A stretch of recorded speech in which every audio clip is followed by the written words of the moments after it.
Well, I guess you could say I was your average youngster, athletic, loved sports. I was a boys club rat. That was my babysitter, the boys club. My parents, they couldn't make the relationship work, so they ended up having to get divorced. I was about 9 years old, and I lived with my mother, but she couldn't handle me because I was a bad little boy, and she would call my dad all the time, "I can't handle him, I can't handle him."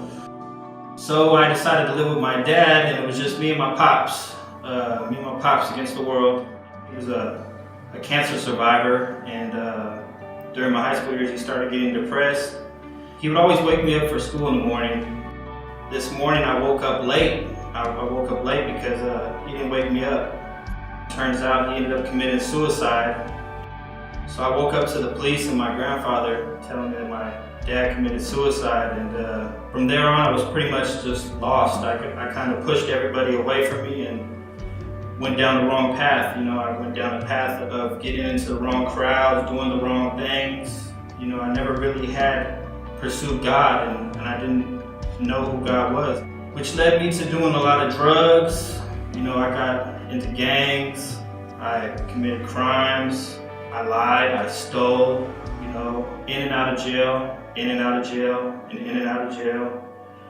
I burnt all my bridges. You know, I had nowhere to go. I burnt all my bridges down. I had, you know, pushed all my family away, and I just lived my life on the streets, homeless, from one drug house to the next drug house, just depressed, on drugs, just not much of a life at all.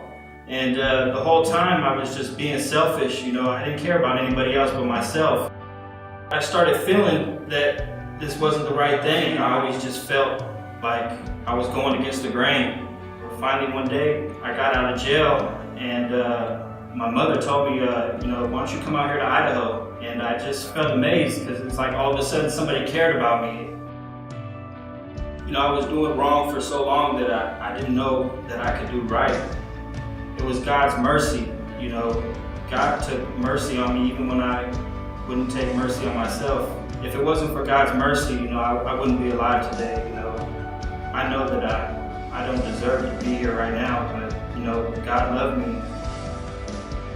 I once read that grace is like receiving what you don't deserve, and mercy is not receiving what you do deserve.